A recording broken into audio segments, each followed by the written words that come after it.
La trampa de la quietud. La reina silenciosa de Madrid.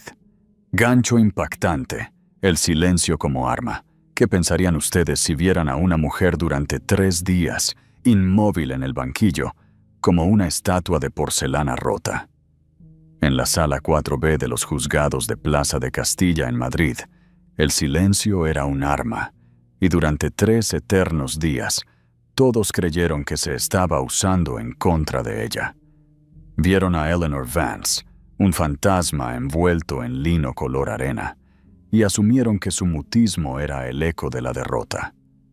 Su marido, Ricardo Vance, un titán de la construcción en el exclusivo barrio de Salamanca, se sentaba al otro lado, irradiando el poder de su imperio. Su amante, pulcra y perfecta, estaba lista para asestar el golpe final. Confundieron la quietud de Eleanor con debilidad, su mirada serena con rendición.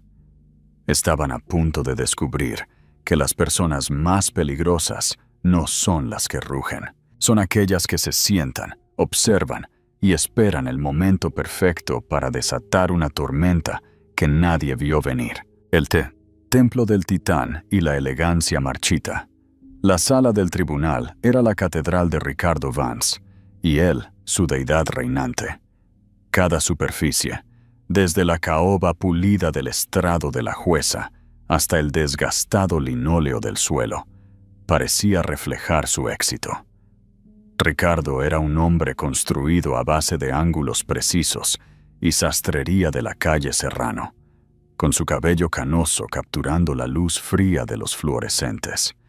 A su lado, su abogado, Marcus Thorne, era un mastín vestido con un traje a medida de Savile Row, pura agresividad confiada.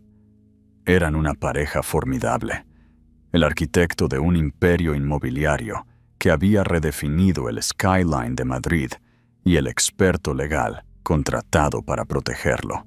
En el otro lado del pasillo se sentaba Eleanor.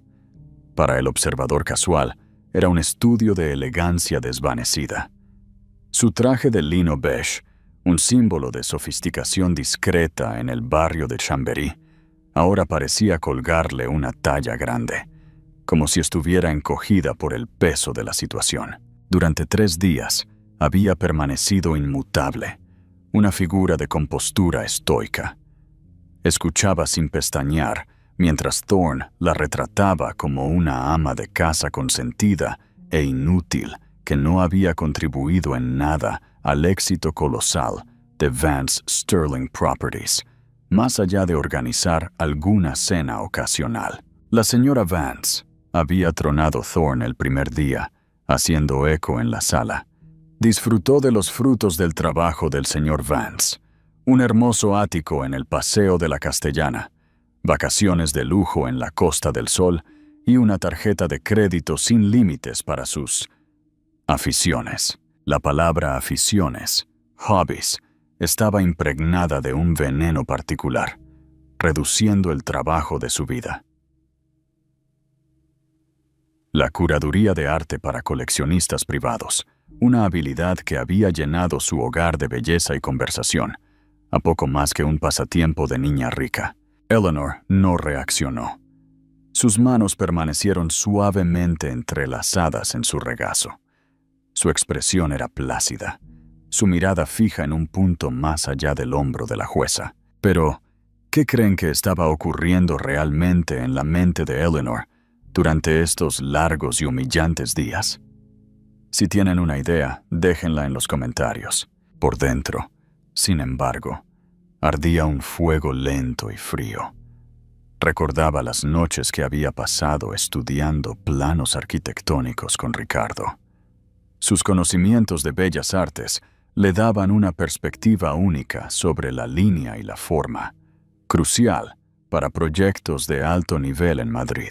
Recordó la pequeña herencia de su abuela, los 50.000 euros que sirvieron como capital semilla para su primera y arriesgada compra de un edificio antiguo en el barrio de Malasaña para su posterior remodelación y venta.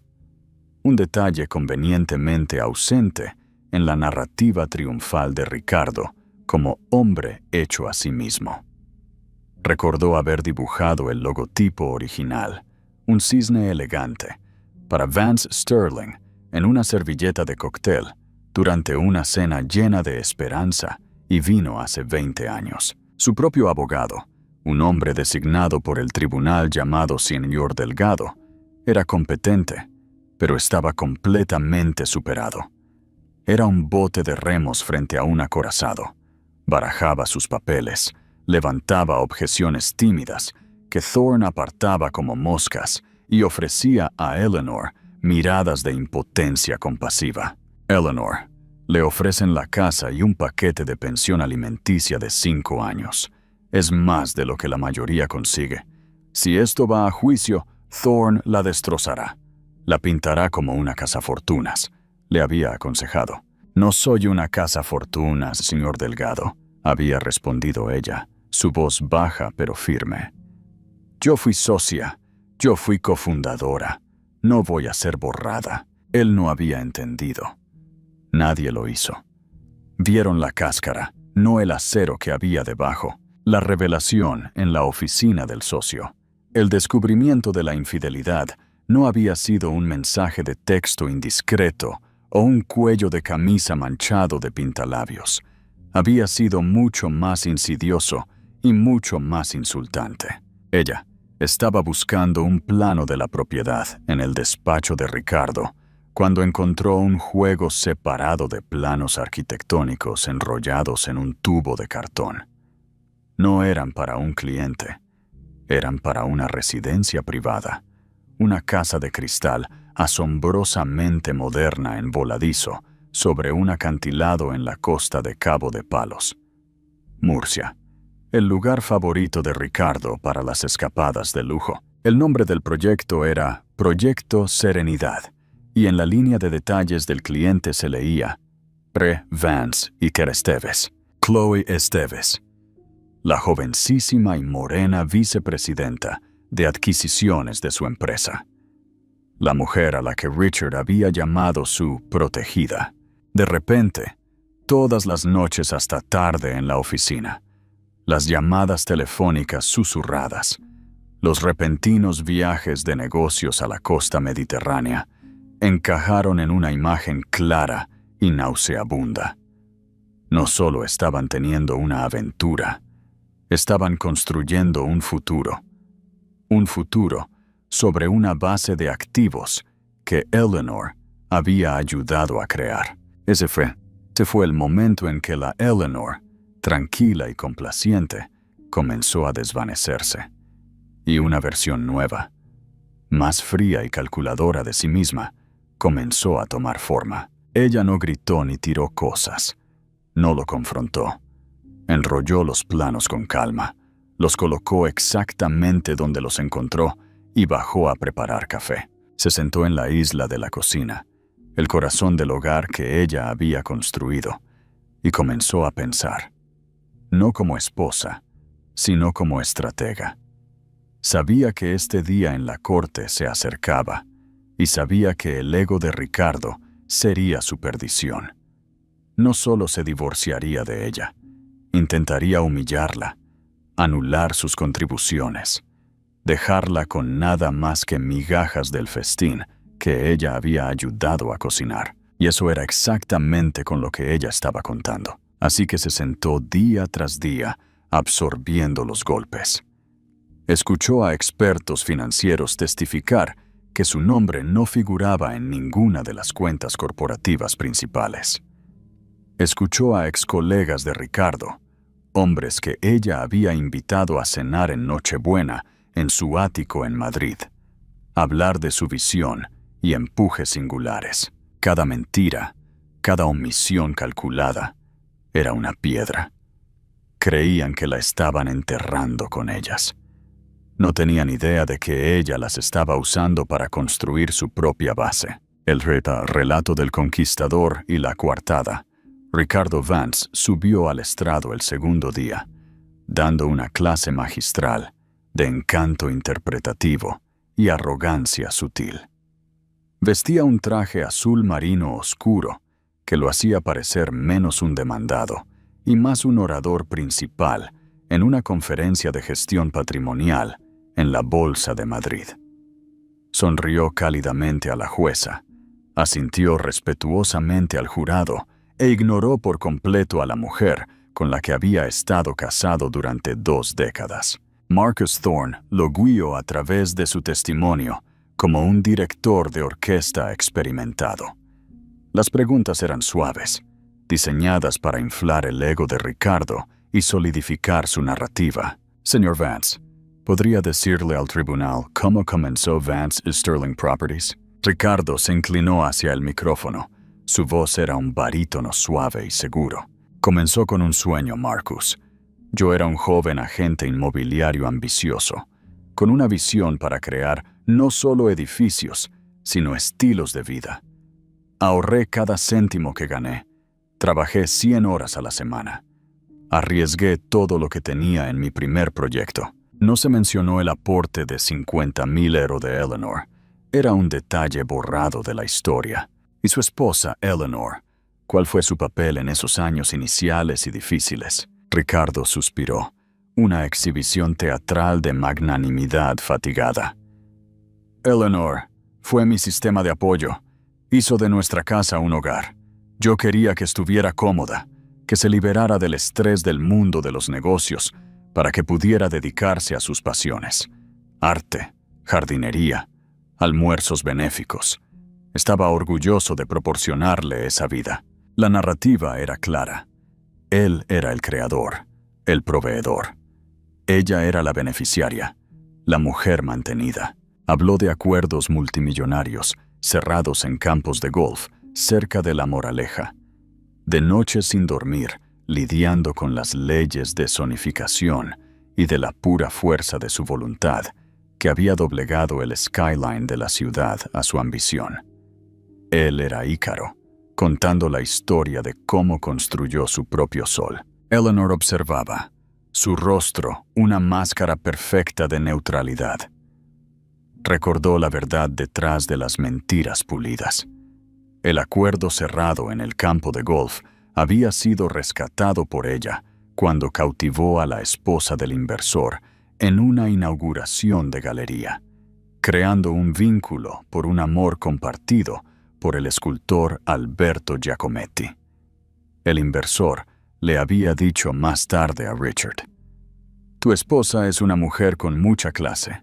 Ella selló el trato». Ricardo simplemente había sonreído y aceptado el cumplido como propio. Las noches sin dormir eran reales, pero él no estaba solo. Ella había estado a su lado, preparando café a las 3 a.m., sirviendo como caja de resonancia para sus frustraciones y, a menudo, proporcionando la solución simple y elegante que su mente agotada había pasado por alto. ¿Qué pasa si no luchas contra la sociedad histórica por la fachada, Ricardo? ¿Qué pasa si la abrazas? Conviértela en la pieza central. No es un pasivo, es el alma de la propiedad. Ese proyecto, el Hotel Beaumont, ubicado en un edificio histórico cerca del Parque del Retiro, se convirtió en uno de sus más celebrados, ganando premios por la preservación histórica. Premios que él aceptó solo. Thorne continuó con sus preguntas, volviéndose más incisivo. Para ser claros, señor Vance, ¿la señora Vance alguna vez tuvo alguna capacidad oficial en Vance Sterling Properties? ¿Estuvo alguna vez en nómina? ¿Fue miembro de la junta? ¿O funcionaria de la corporación? No, nunca, dijo Ricardo con rotundidad. Quería protegerla de todo eso. Era mi carga. La carga que le había comprado un Porsche, un jet privado y una mujer diferente para compartir su futuro. El contrainterrogatorio del señor Delgado fue dolorosamente inepto. Intentó encontrar fallas en la historia de Ricardo, pero carecía de la información y del instinto asesino. Señor Vance, ¿no es cierto que su esposa a menudo lo acompañaba a cenas de negocios?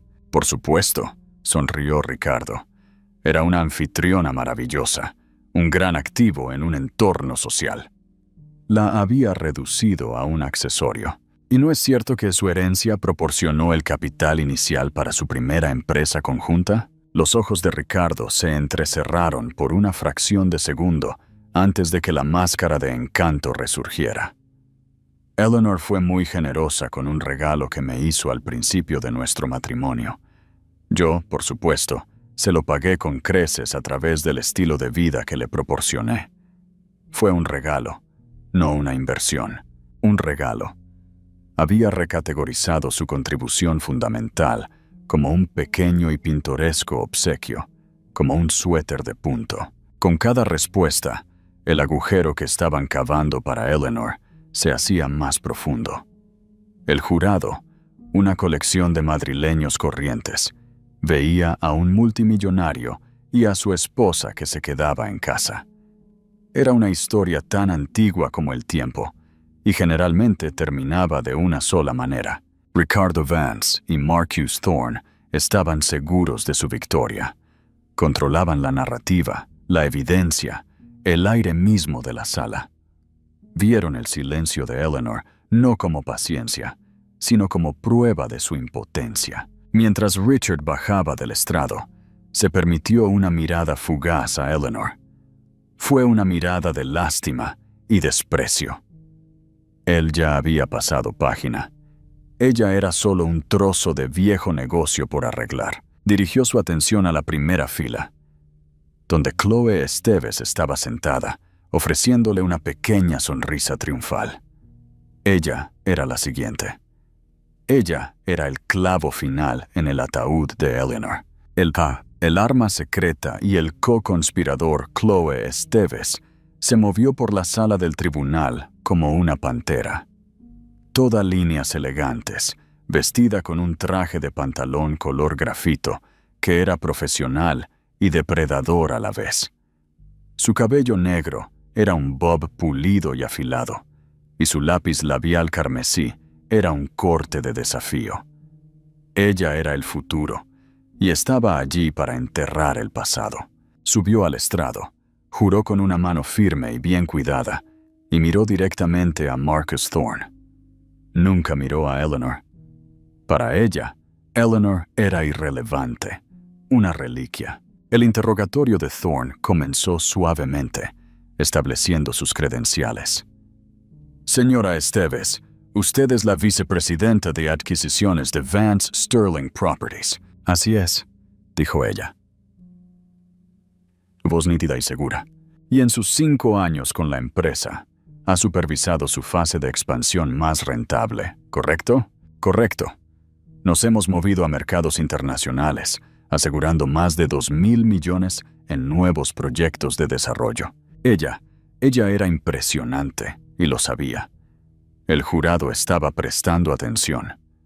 Esta era una mujer de sustancia, una par a la altura del gran Ricardo Vance. Entonces Thorne pasó al quid de la cuestión. Señora Esteves, usted trabajó en estrecha colaboración con el señor Vance.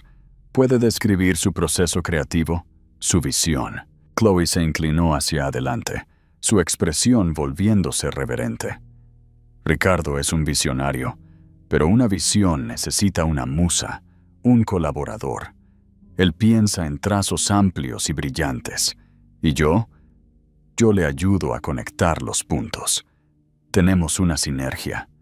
Trabajábamos hasta altas horas de la noche, solo nosotros dos, haciendo una lluvia de ideas, desafiándonos mutuamente. El proyecto Serenidad en Cabo de Palos, por ejemplo, nació de una conversación que tuvimos en una cena. Fue nuestro sueño compartido. No solo afirmaba ser su socia comercial, estaba reclamando el papel de su alma gemela, su igual intelectual, el papel que alguna vez había sido de Eleanor. Entonces Thorne asestó el golpe mortal. Hizo un vago gesto hacia Eleanor. En todas esas sesiones nocturnas, en todas esas reuniones críticas de negocios, ¿alguna vez vio a la señora Vance presente? ¿Contribuyó alguna vez con una sola idea a los proyectos que han hecho de Vance Sterling una potencia global? Chloe soltó una risita pequeña, casi compasiva. Eleanor, por supuesto que no. Ella era de otro mundo. Richard siempre hablaba de ella con cariño, pero como alguien a quien debía proteger del negocio. Su experiencia era en, creo, manteles y arreglos florales para sus fiestas. Ella era de otra era. La sala del tribunal se quedó en silencio. Fue una ejecución pública brutal de una asociación de 20 años. Chloe no solo había confirmado el affair, sino que lo había enmarcado como el resultado inevitable de un hombre que había superado a su esposa provinciana. Ella era la copiloto. Eleanor era mero equipaje. Eleanor se sentó, su postura inalterada, sus manos todavía descansando en su regazo. Pero por dentro, la quemadura lenta se había convertido en un horno. Manteles y arreglos florales. Pensó en el logo, el capital semilla, las sugerencias arquitectónicas, los clientes ganados por su conocimiento y gracia. Todo ello borrado en una sola frase condescendiente. Chloe no había terminado. Miró al jurado, con los ojos sinceros y abiertos. Sé que mi relación con Ricardo está bajo escrutinio aquí, pero lo que tenemos va más allá de lo personal. Es una asociación creativa e intelectual. Yo lo impulsé, lo desafié, le ayudé a construir la segunda mitad de su imperio. No soy la razón por la que su matrimonio fracasó. Su matrimonio fracasó porque él estaba en un cohete y su esposa se negaba a mirar al cielo. Fue una actuación brillante, cruel y devastadora. Se había pintado a sí misma como la heroína de la historia de Ricardo, la mujer que finalmente había desatado su verdadero potencial. El señor Delgado se levantó para su contrainterrogatorio, con aspecto de derrotado antes incluso de empezar. Hizo algunas preguntas rutinarias sobre la política y los plazos de la empresa, que Chloe desvió con facilidad. Era un hombre con una pistola de agua luchando contra un lanzallamas. Cuando se sentó, el aire de la sala era denso, con sabor a punto final. Se había acabado. Thorne había enmarcado la narrativa con éxito. Ricardo era el genio, Chloe era la musa, y Eleanor era la primera esposa obsoleta con derecho a una indemnización por despido. Pero nada más. La jueza, una mujer de rostro severo llamada Jueza Ruiz, miró hacia la mesa del demandante. «Señor Delgado, ¿tiene algún testigo más?» El señor Delgado suspiró y barajó sus papeles. «No, señoría». La jueza Ruiz se dirigió entonces a Eleanor. «Señora Vance, ¿tiene algo que desee decir?» Este era el momento. La quietud que la había definido durante 3 días finalmente se rompió. Eleanor tomó una respiración lenta y deliberada. Por primera vez, miró directamente a la jueza, sus ojos claros e increíblemente tranquilos. «Sí, señoría», dijo. Su voz no era fuerte, pero portaba un peso nuevo y sorprendente que hizo que todos en la sala, incluidos Ricardo y Chloe, se enderezaran. «Ha habido un cambio». La jueza Ruiz enarcó una ceja. «¿Un cambio en qué, señora Vance?» La mirada de Eleanor recorrió a su atónito marido, a su engreída amante, y se posó en las pesadas puertas de roble en la parte trasera de la sala. «Un cambio de abogado», anunció Eleanor, su voz tan clara como una campana. El fantasma de King Street. Como si fuera una señal, las puertas de la sala se abrieron de golpe. El hombre que entró no era lo que nadie esperaba. Era alto y delgado, probablemente de unos 70 y tantos años, con una mata de cabello perfectamente blanco que caía sobre su frente. Llevaba un traje gris sencillo e impecablemente cortado, que estaba al menos una década fuera de moda, pero que se veía más elegante que cualquier cosa que poseyera Marcus Thorne. Llevaba un maletín de cuero desgastado y se movía con una gracia pausada, casi académica. No parecía un tiburón. Parecía un profesor de clásicas jubilado de la Universidad Complutense. Pero Ricardo Vance lo sabía. El color se drenó del rostro de Ricardo. Su boca se abrió ligeramente. La sonrisa confiada que había usado durante 3 días se derritió en una máscara de shock puro y no adulterado. Parecía haber visto un fantasma. Marcus Thorne miró confundido. Le dio un codazo a su cliente. «Ricardo, ¿quién es ese?» Ricardo no respondió. No pudo. Simplemente se quedó mirando, su imperio multimillonario sintiéndose de repente como un castillo de naipes en un huracán. El anciano caminó por el pasillo, sus pasos marcando un ritmo suave y constante en el suelo. Asintió respetuosamente a la jueza, luego se dio la vuelta y colocó su maletín en la mesa junto a Eleanor. Le dedicó una pequeña sonrisa tranquilizadora antes de dirigirse al estrado. «Señoría», dijo, su voz con un timbre ronco y resonante que inspiraba autoridad instantánea. «Mi nombre es Julián Castro. Asumo la representación legal de la señora Eleanor Vance, con efecto inmediato». Una oleada de murmullos recorrió la pequeña galería. Los dedos del taquígrafo judicial se congelaron sobre las teclas. Incluso la jueza Ruiz, una veterana de innumerables dramas judiciales, se inclinó hacia adelante, su interés picado. Pero Thorne fue el que reaccionó audiblemente. Soltó un pequeño grito ahogado, como si le hubieran dado un puñetazo en el estómago. «¿Julián Castro?», susurró. Su bravuconería se había ido, reemplazada por una reverencia que rozaba el miedo. «Pensé que estaba muerto». No estaba muerto, pero bien podría haberlo estado. Julián Castro era una leyenda, un fantasma de una época pasada del derecho español. En los años 80 y 90, fue el litigante corporativo más temido del país, conocido como el fantasma de la Gran Vía, por su asombrosa habilidad para encontrar los esqueletos en el armario de cualquier empresa. Era famoso por su memoria fotográfica, sus contrainterrogatorios quirúrgicos y su absoluta negativa a perder. Luego, hace 20 años, en la cima absoluta de su carrera, se había desvanecido. Había anunciado su jubilación, disuelto su bufete y se había retirado por completo de la vida pública para cuidar a su esposa enferma, que había fallecido unos años más tarde.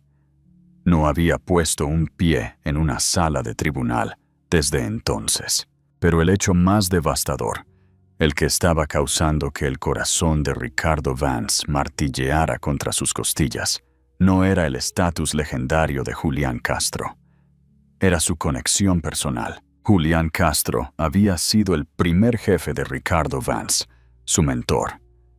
El hombre que había tomado a un chico ambicioso y descarado de los barrios modestos y le había enseñado todo sobre negociación empresarial y derecho. Julián había sido más que un mentor. Había sido una figura paterna, y Ricardo lo había traicionado. Hace 15 años, Ricardo, envalentonado por su creciente éxito con Vance Sterling, había orquestado una adquisición hostil de un bufete histórico más pequeño. Esa firma era propiedad del cuñado enfermo de Julián Castro.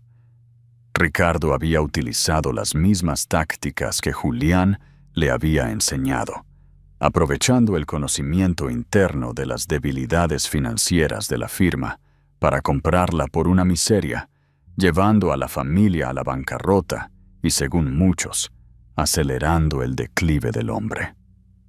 Julián nunca lo había perdonado. No habían intercambiado una palabra desde entonces. La jueza Ruiz se recompuso, mirando por encima de sus gafas al anciano. «Señor Castro, esto es muy irregular. El juicio ya está en marcha». «Soy consciente, señoría», dijo Julián con calma, «y pido disculpas al tribunal. Sin embargo, mi cliente ha estado evaluando la situación. Ahora ha determinado que se requiere mi experiencia particular. Ya he presentado la sustitución necesaria de abogado ante el secretario. Estoy preparado para proceder de inmediato. ¿Proceder con qué?, tartamudeó Thorne, encontrando su voz. Ya hemos presentado nuestro caso. Mi cliente ha testificado. La testigo clave ha testificado. Julián Castro giró lentamente la cabeza y por primera vez fijó sus ojos azul pálido en Marcus Thorne. El efecto fue escalofriante. Sí, lo ha hecho, dijo, su voz bajando ligeramente. Y creo que ese es el lugar perfecto para que yo empiece. Con el permiso del tribunal, me gustaría volver a contrainterrogar a la señorita Chloe Esteves. Una sacudida recorrió la sala. Chloe, que había estado observando el procedimiento con diversión distante, de repente pareció nerviosa. La cazadora acababa de convertirse en la presa. La jueza Ruiz miró de Thorne, agitado, a Castro, sereno, y luego a Eleanor, que se sentaba con una nueva serenidad. Algo significativo acababa de cambiar en su sala. Esto ya no era un simple divorcio unilateral. Muy bien, señor Castro, dijo la jueza, su voz teñida de intriga. El tribunal lo permitirá. Señorita Esteves, por favor, vuelva a tomar el estrado. La arqueología de las mentiras. Chloe regresó al estrado de los testigos, su paso seguro ahora un poco menos firme. Julián Castro se acercó no con la postura agresiva de Thorne, sino con el comportamiento tranquilo de un erudito. No tenía notas. Simplemente se paró ante ella, con las manos entrelazadas a la espalda. Ricardo Vance observó, su rostro ceniciento. Sabía de lo que era capaz Julián. Le había visto desmantelar a hombres mucho más poderosos que Chloe Esteves. No era solo un abogado, era un arqueólogo de mentiras. Y siempre encontraba los huesos. Julián Castro comenzó su contrainterrogatorio no con un rugido, sino con un susurro. Su voz era conversacional, casi suave, lo que pareció poner más nerviosa a Chloe que cualquier grito. Señorita Esteves, comenzó. Usted ha pintado una imagen muy convincente de una profunda asociación intelectual y creativa con el señor Vance. Se llamó a sí misma su musa. Lo hice, dijo Chloe, levantando la barbilla, intentando recuperar la compostura. Eso es lo que fui, lo que soy. Una musa, repitió Julián, saboreando la palabra. Una fuente de inspiración artística. Así que hablemos de inspiración. Usted mencionó el proyecto Serenidad en Cabo de Palos. Un sueño compartido, creo que lo llamó. Sí. Nació de nuestra visión compartida de una vida interior-exterior sin fisuras. Fascinante, dijo Julián, con los ojos brillando. Dio un paso más cerca.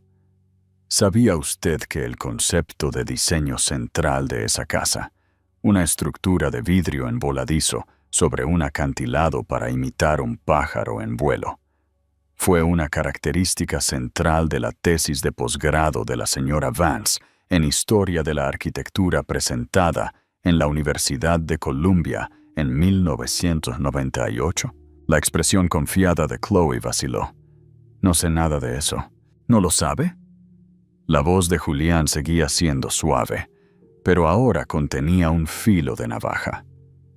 Eso es extraño, porque Ricardo Vance, ciertamente sí. Él asistió cuando ella la presentó. Él la llamó brillante y adelantada a su tiempo. Señoría, dijo, girándose hacia el estrado, me gustaría introducir como prueba el anexo D, una copia certificada de la tesis de Eleanor Vance, Viviendo al límite, la estética de la arquitectura en voladizo. Un secretario entregó el documento a una Chloe visiblemente aturdida. En la página 47 había un boceto detallado, un precursor de la Casa de Cabo de Palos, inconfundible en su forma y filosofía. El sueño compartido no era suyo y de Ricardo, era de Eleanor. Ricardo lo había robado. Chloe tartamudeó. Es solo una coincidencia, un concepto académico. Hablemos de otro concepto entonces, continuó Julián, implacable. Usted afirmó haber encabezado la expansión a los mercados internacionales, específicamente la adquisición del desarrollo frente al mar en Lisboa. Sí, ese fue mi proyecto, dijo Chloe, su voz volviéndose defensiva. Identifiqué la oportunidad y aseguré los permisos locales. Usted aseguró los permisos, es cierto, concedió Julián. Pero la oportunidad fue identificada 3 años antes, ¿no es así? En un correo electrónico de Eleanor Vance a su marido, después de su viaje de aniversario a Portugal. Julián sostuvo una sola hoja de papel. Anexo E, señoría. Un correo electrónico de Eleanor Vance a Ricardo Vance, de fecha 14 de mayo de 2019. Ella escribe, y cito: Cariño, ese distrito de almacenes abandonados frente al río Tajo es una mina de oro a punto de explotar. La arquitectura es impresionante. Deberías comprar todo el distrito. Me recuerda al Meatpacking District de Nueva York, hace 20 años. ¿Le suena familiar, señorita Esteves? Chloe estaba pálida. Ricardo maneja miles de correos electrónicos. Recibe sugerencias de gente todo el tiempo.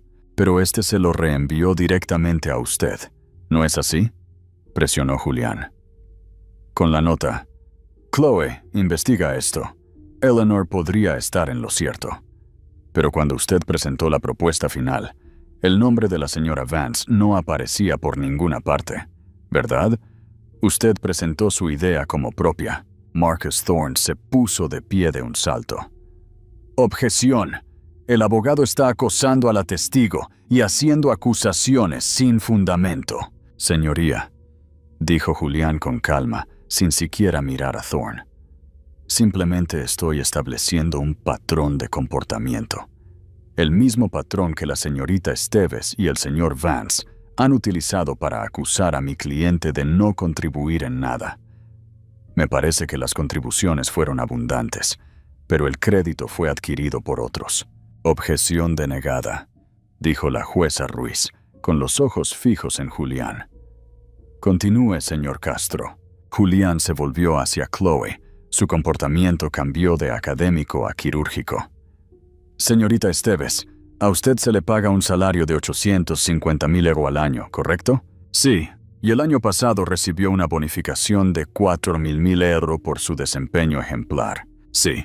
¿Se pagó esta bonificación de la cuenta de nómina corporativa estándar? Sí, por supuesto. Chloe miró nerviosamente hacia Thorne, quien negó leve e imperceptiblemente con la cabeza. Ella acababa de caer en una trampa. ¿Está segura, señorita Esteves? Porque hemos solicitado las cuentas corporativas. Su bonificación no se pagó de la nómina principal de Vance Sterling.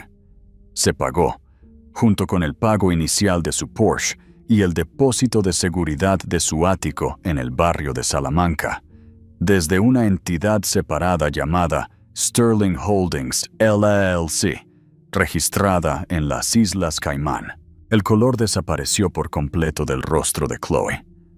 Ricardo Vance agarró el borde de su mesa, con los nudillos blancos. Julián dejó que el silencio se cerniera en el aire antes de asestar el golpe final devastador. Una entidad cuyo único firmante es Ricardo Vance. Una entidad financiada desviando un pequeño porcentaje de las ganancias de cada venta importante de Vance Sterling durante los últimos 5 años. Un fondo de sobornos extraoficiales. Parece, señorita Esteves, que usted no era solo su musa. Era su co-conspiradora para defraudar a su esposa y socia comercial de la parte que le corresponde de los bienes conyugales. Chloe lo miró fijamente, sin palabras. Estaba completamente expuesta. Su imagen cuidadosamente construida de ejecutiva brillante y hecha a sí misma había sido desmantelada en menos de 10 minutos. Ella era solo una amante glorificada, pagada con dinero robado. No más preguntas para esta testigo, señoría, dijo Julián Castro, dándole la espalda y caminando con calma de vuelta a su mesa. Había tomado a la testigo estrella de la oposición y la había convertido en un pasivo y una cómplice de fraude. Eleanor lo observó todo, con su expresión inalterada. Pero el señor Delgado, sentado a su lado, vio su mano, que había estado descansando en su regazo, colocar suavemente una servilleta de cóctel doblada sobre el maletín de Julián. Era vieja y descolorida, la tinta ligeramente borrosa. En ella había un dibujo de un cisne, su cuello elegantemente curvado para formar la letra V, el logo original de Vance Sterling Properties. Ella no solo había estado observando, había estado preparando su arsenal, y su tranquilo y brillante general apenas estaba comenzando. La deconstrucción de un mito. Si el contrainterrogatorio de Chloe Esteves fue un ataque quirúrgico, lo que Julián Castro hizo con Vance Sterling Properties fue una demolición controlada. Había pasado las últimas 2 décadas en un retiro tranquilo, pero su mente no había perdido nada de su agudeza. Más importante aún, tenía lo único que le faltaba a todo el equipo de Marcus Thorne: la verdad, meticulosamente documentada por una esposa observadora y subestimada. Eleanor había pasado los meses previos al divorcio no llorando, sino trabajando. Su ojo de curadora, entrenado para detectar falsificaciones y rastrear la procedencia, se centró ahora en su propia vida. Revisó 20 años de registros domésticos, álbumes de fotos olvidados, viejas agendas y cajas polvorientas en el ático. No solo buscaba pruebas de infidelidad, sino que estaba excavando su propia historia, una historia que Ricardo había intentado enterrar. Julián ahora expuso esa historia ante el tribunal. Su primer movimiento fue desmantelar el mito del hombre hecho a sí mismo. Llamó al estrado a un hombre de unos 60 y tantos años, calvo y tímido, llamado Alberto Ruiz. Era el gerente de banco jubilado que había manejado la herencia de Eleanor después de que su abuela falleciera. «Señor Ruiz», preguntó Julián, con tono respetuoso, ¿recuerda una transacción en 1999 que involucrara a la señora Vance? «Muy claramente», dijo el señor Ruiz, mirando a través de sus gafas. «Eleanor, la señora Vance, vino a verme. Quería transferir 50,000 euros de su cuenta de herencia, no a su marido, fíjese. Ella fue muy específica.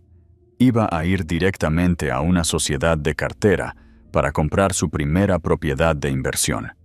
Así que no fue un regalo a su marido, como testificó el señor Vance. Oh, no, fue una inversión. Me hizo redactar la documentación como tal. Una inversión de capital semilla a cambio de una participación del 50% en la fundación de su nueva empresa». Julián se giró para mirar a Ricardo. Una empresa que un mes después se constituyó como Vance Properties. El Sterling se añadió años después, señoría. Anexo G. El acuerdo original de transferencia e inversión, firmado por Alberto Ruiz. Un documento que la señora Vance guardó en el recetario de su abuela durante 22 años. Thorne se puso de pie, objetando furiosamente, pero el daño ya estaba hecho. La base misma de la historia de Ricardo, que había comenzado solo con su propia tenacidad, se había desmoronado. No era un acto en solitario, era una asociación. A continuación, Julián llamó a un testigo sorpresa. David Chen, el célebre arquitecto detrás de 3 de los edificios más emblemáticos y rentables de Vance Sterling en Madrid. Ricardo sonrió, asumiendo que David estaba allí para testificar a su favor. Jugaban al golf juntos. «Señor Chen», comenzó Julián, «usted está familiarizado con Eleanor Vance, ¿no es así?» «Por supuesto», dijo David, sonriendo cálidamente a Eleanor. «Eleanor es brillante, Su comprensión del espacio, la luz y el flujo estético es más intuitiva que la mayoría de los arquitectos capacitados que conozco. La sonrisa de Ricardo se desvaneció. Julián continuó. Podría contarle al tribunal sobre el proceso de diseño de la Torre Azure, cerca de las 4 torres. Ciertamente. Ricardo me trajo el contrato inicial, pero estaba luchando con las demandas de los clientes para el lobby. Querían algo grandioso, pero no ostentoso. Estaba atascado. Ricardo me invitó a cenar para discutirlo. Durante la comida, Eleanor y yo empezamos a hablar de su reciente viaje al Guggenheim de Bilbao. Empezó a dibujar en una servilleta, explicando cómo Gehry usaba metal curvado para crear una sensación de movimiento y luz. Ese boceto, David hizo una pausa, mirando directamente al jurado. Se convirtió en la base del galardonado lobby de la Torre Azure. Todavía lo tengo. ¿Y recibió la señora Vance algún crédito oficial por esta contribución de diseño multimillonaria? Preguntó Julián en voz baja. No, dijo David, sacudiendo la cabeza. Ricardo me dijo que lo mantuviera entre nosotros. Dijo que era mejor mantener los negocios y la vida hogareña separados. Julián Castro procedió así durante todo un día. Produjo pruebas de las contribuciones directas y sustanciales de Eleanor. Estaba la servilleta de cóctel con el boceto del logo original, autenticada por un experto en caligrafía. Había correos electrónicos de Ricardo, de años de antigüedad, elogiando su ojo de genio para buscar barrios infravalorados en Madrid, que luego se convirtieron en minas de oro para el desarrollo. Hubo el testimonio de una concejala de la ciudad que recordó el argumento apasionado y bien investigado de Eleanor en una reunión de la Junta de Vecinos que había asegurado la crucial variación de zonificación para el Hotel Belmont.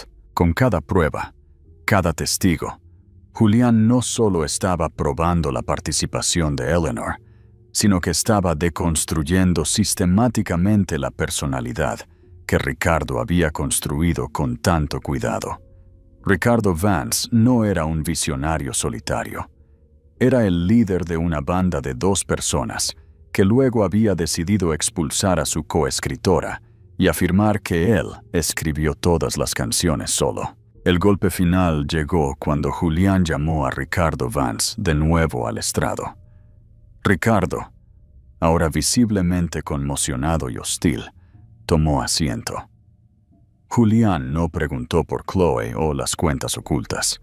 Preguntó por su viejo mentor. Ricardo, dijo Julián, su voz teñida de una decepción fría y silenciosa.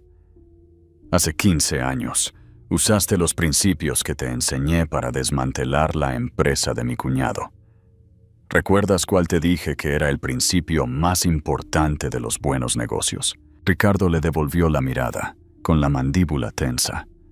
Maximizar el valor para el accionista. No, dijo Julián, su voz cortando la sala silenciosa. Te dije que el principio más importante era que tu nombre, tu palabra, es tu único activo verdadero. Que la integridad es el cimiento sobre el que se construye cualquier imperio duradero. Parece que lo has olvidado. Borraste el nombre de tu esposa de la historia de tu empresa. Borraste el legado de mi cuñado. Borras a cualquiera que ya no te sea conveniente. Julián regresó a su mesa y tomó una carpeta gruesa. Señoría, esta es la suma de nuestra evidencia. Prueba, más allá de toda duda, que Vance Sterling Properties no es la creación exclusiva de Ricardo Vance. Es, y siempre ha sido, un bien conyugal construido a partir de una sociedad 50-50. La señora Vance no busca pensión alimenticia, no busca un acuerdo. Ella busca lo que es legítimamente suyo. 50% de la empresa que cofundó, su nombre restaurado en los estatutos corporativos y su historia, que su marido se esforzó tanto por borrar, de vuelta a la luz. Colocó la carpeta sobre el escritorio del secretario con un fuerte golpe sordo. Fue el sonido de un imperio rompiéndose en dos. Interacción con la audiencia. El giro final fue brutal. Julián Castro, el fantasma de la Gran Vía, ha desmantelado la narrativa de Ricardo pieza por pieza. ¿Cuál creen ustedes que será la reacción inmediata de la jueza Ruiz? ¿Creen que Ricardo Vance hará un último intento desesperado por negociar fuera de la corte, o su ego lo obligará a seguir luchando? Déjennos sus predicciones en los comentarios. El veredicto. Historia restaurada.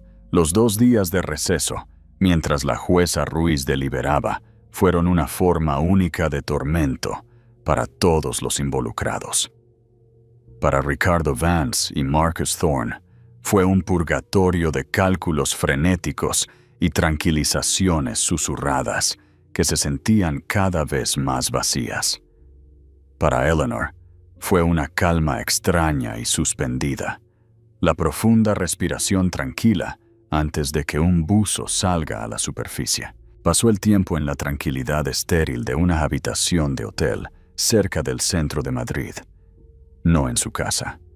El ático en la Castellana seguía siendo una escena del crimen del corazón, y no regresaría hasta que supiera a quién pertenecía verdaderamente. Leyó una novela, tomó té y, por primera vez en meses, durmió toda la noche. La batalla había terminado. Todo lo que quedaba era el veredicto de la guerra. Cuando se reunieron en la sala 4B, la atmósfera estaba cargada de tensión.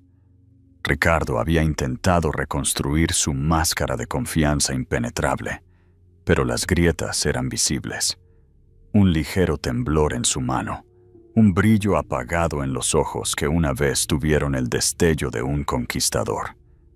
Marcus Thorne parecía demacrado, el mastín ahora un sabueso preocupado. Su traje a medida parecía colgar de una estructura desinflada. Eleanor entró con Julián Castro a su lado. Llevaba un sencillo vestido azul marino, el color de un océano de calma profunda.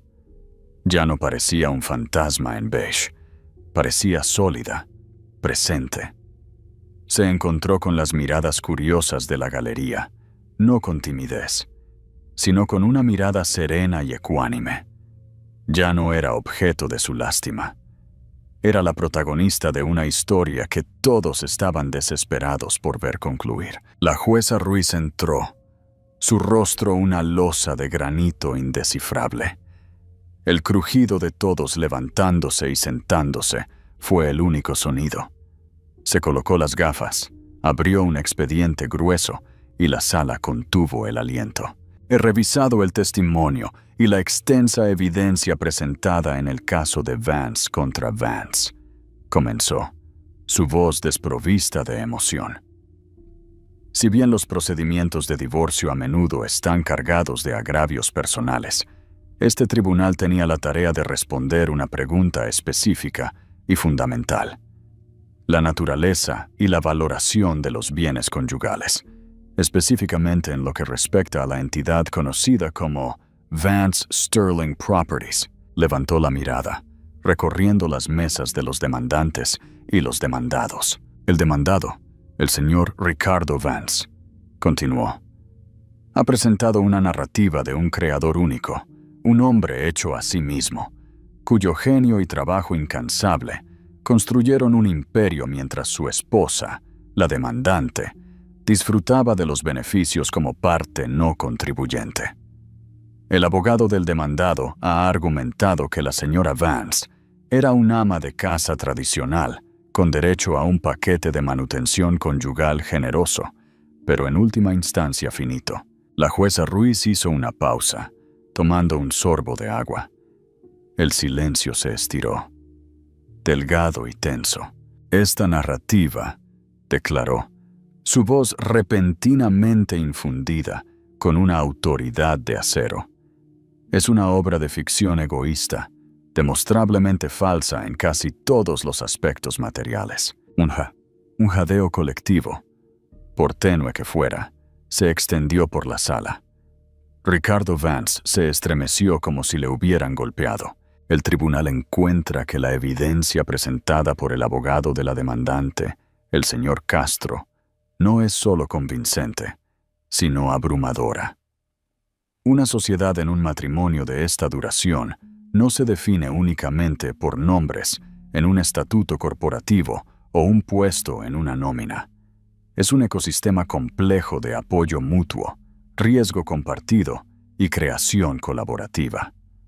La evidencia muestra sin sombra de duda que Eleanor Vance no fue una beneficiaria pasiva, sino una cofundadora activa y esencial de la empresa, que es el centro de esta disputa. Comenzó a enumerar los puntos, cada uno un martillazo para la fachada desmoronada de Ricardo. El tribunal reconoce el anexo G, el acuerdo de inversión autentificado, que prueba que los 50,000 euros iniciales de la señora Vance no fueron un regalo, sino capital semilla fundamental.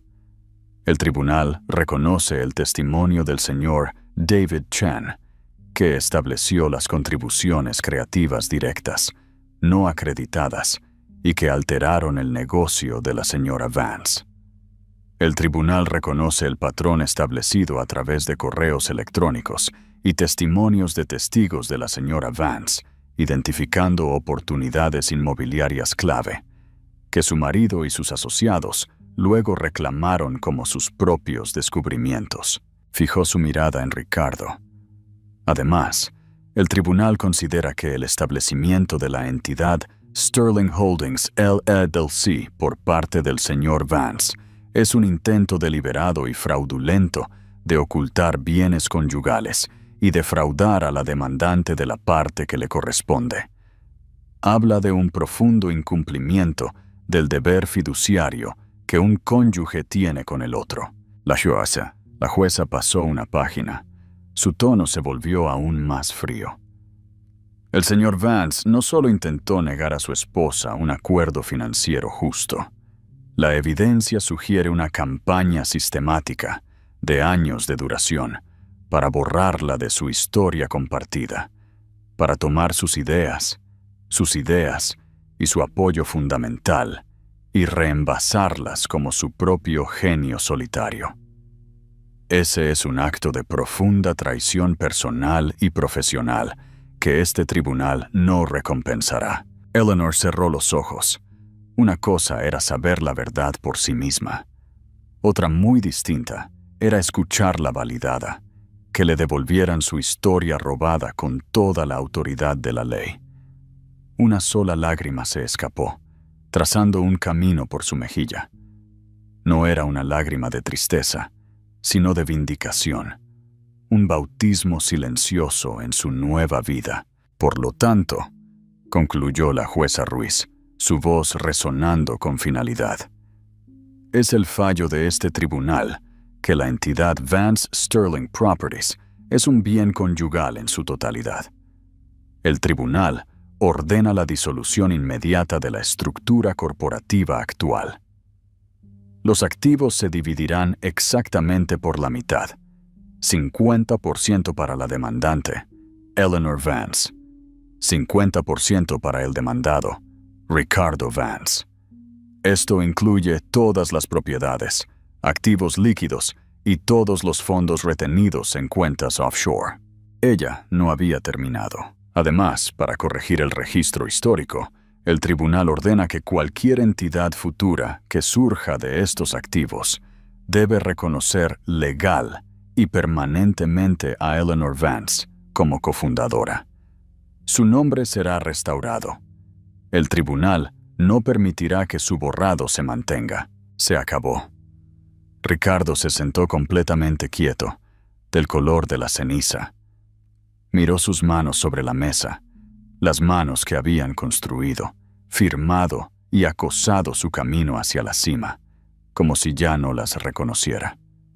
A su lado, Marcus Thorne empacó en silencio su maletín, la imagen de un hombre que había traído un cañón a un tiroteo solo para descubrir que su oponente tenía un arma nuclear. Cuando la jueza levantó la sesión y la sala estalló en un caos silencioso. Eleanor permaneció sentada, tomando una respiración lenta y profunda. Julián Castro colocó una mano suave sobre su hombro. «Está hecho, Eleanor», dijo en voz baja. Ella asintió, limpiándose la única lágrima de su mejilla con el dorso del dedo. Se sentía ligera, el peso aplastante de 20 años de ser minimizada, de ser hecha sentir pequeña, se había levantado. Se levantó y se dio la vuelta para irse. Mientras llegaba al pasillo, una voz, cruda y desesperada, cortó el murmullo. «¡Ellie!» Era Ricardo. Había tropezado hacia ella, su rostro una ruina de incredulidad y pánico. Sus ojos, por primera vez en años, no contenían artificios. Eran solo los ojos de un hombre aterrorizado que había perdido todo. «Ellie, no podemos. Esto no está bien», tartamudeó, intentando alcanzar su brazo. Eleanor dio un paso atrás, evitando su toque. Lo miró. De verdad, lo miró. Y vio a un extraño.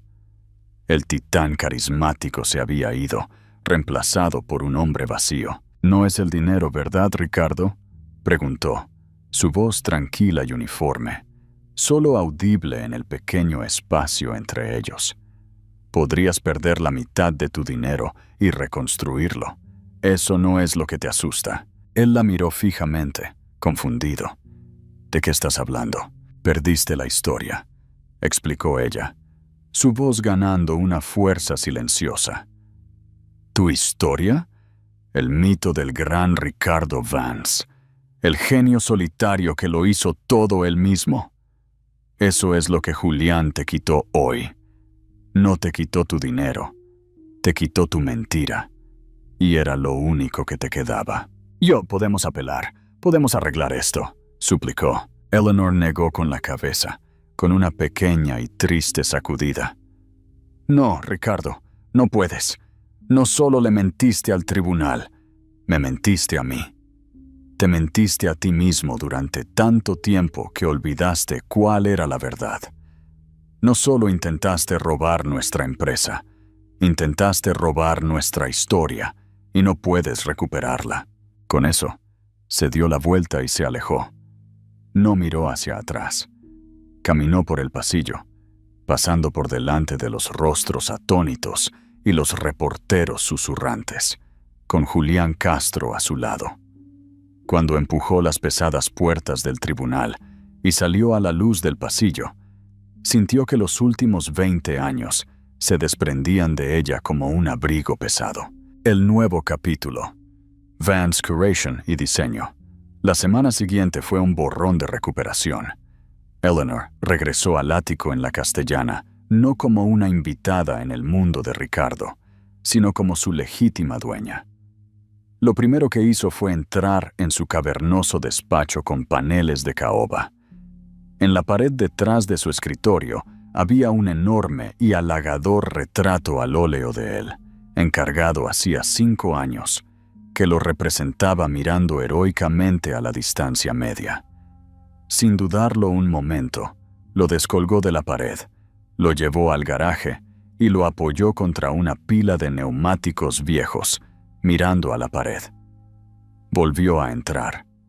El espacio en la pared era ahora un vacío en blanco y prometedor. Pasó días con contables y abogados, el nuevo equipo que estaba reuniendo. Fue decisiva, inteligente y concentrada. Los hombres y mujeres de traje, que inicialmente esperaban a una ama de casa desconcertada, rápidamente se dieron cuenta de que estaban tratando con una mente formidable. No solo estaba reclamando sus activos, estaba tomando el mando de ellos. Finalmente, al final de la semana, se reunió con Julián para tomar un café. Era un día de otoño fresco y claro, y se sentaron en una mesa al aire libre de un pequeño café soleado en el barrio de las Letras. El ruido de la ciudad se sentía distante, un mundo lejos del silencio sofocante de la sala del tribunal. «No tengo palabras para agradecerle, Julián», dijo Eleanor, con las manos alrededor de una taza caliente. No solo ganó mi caso, me devolvió mi voz. Julián sonrió. Sus viejos ojos se arrugaron en las esquinas. Tu voz siempre estuvo ahí, Eleanor. Simplemente era tranquila. A veces una voz tranquila pronuncia las verdades más profundas. Yo simplemente proporcioné la amplificación. Confieso que acepté este caso por viejos asuntos, por mi cuñado. Pero lo terminé por ti. Al verte en esa sala, al ver la fuerza que tenías en tu quietud, fue un privilegio. Aún así, dijo ella, le debo más de lo que puedo expresar. Entonces págame haciendo algo brillante con lo que has ganado. La desafió suavemente. Señaló un cuaderno encuadernado en cuero sobre la mesa junto a ella. ¿Qué sigue para la cofundadora de uno de los imperios inmobiliarios más grandes de la ciudad de Madrid? Eleanor abrió el libro. Estaba lleno de bocetos, notas e ideas. En la primera página había un diseño hermoso y elegante para un nuevo logotipo de empresa. 2 letras, E y V, estaban entrelazadas para crear la imagen de una casa con una puerta abierta, transmitiendo estructura y bienvenida. Debajo, con letras limpias y nítidas, estaban las palabras Vance Curation and Design. Vance Curaduría y Diseño.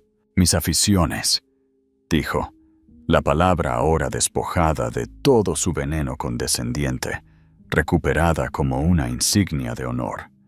Voy a dedicarme a ellas a tiempo completo, pero no como aficiones, sino como negocio. Comenzó a hablar, y la voz que Julián había desbloqueado estaba ahora llena de pasión y visión. Durante 20 años comisarié nuestros hogares, nuestra vida, el arte en nuestras paredes. Ayudé a clientes e inversores a sentir una conexión con un espacio. Eso es lo que le falta a gran parte del desarrollo moderno. Alma. Ricardo construyó cajas caras. Yo quiero construir hogares.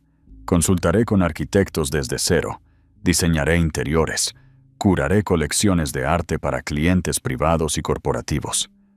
Utilizaré el capital que he ganado para invertir en diseño ético, hermoso y centrado en el ser humano. Golpeó el logo. Vance Curación. Me quedo con el nombre, mi nombre, el que me gané. Mientras hablaba, su teléfono vibró. Miró la pantalla. Una pequeña sonrisa de sorpresa se formó en sus labios. ¿Quién es?, preguntó Julián. Es David Chen, dijo ella, sus ojos brillando con un nuevo tipo de energía. El arquitecto. Su texto dice: me enteré de las noticias. Muy feliz por ti. Tengo un nuevo cliente que quiere construir algo con alma. ¿Estás disponible para una consulta? Eleanor levantó la vista de su teléfono. Su sonrisa se ensanchó. Miró más allá de Julián, a la bulliciosa calle, al skyline de la ciudad de Madrid que conocía tan íntimamente, al futuro que ya no era una vaga esperanza, sino una realidad tangible y resonante. Sí, Julián, dijo, respondiendo a su pregunta anterior mientras escribía su respuesta a David. Creo que haré algo brillante. Reflexión final y llamada a la acción. Esa fue la historia de Eleanor Vance, la reina silenciosa de Madrid, un poderoso recordatorio de que la fuerza no siempre es ruidosa. A veces es el observador tranquilo, la planificadora paciente, la que reúne la verdad mientras otros están ocupados difundiendo sus mentiras. El viaje de Eleanor nos muestra que vale la pena luchar por tu historia y que tus contribuciones, por mucho que alguien intente borrarlas, son reales.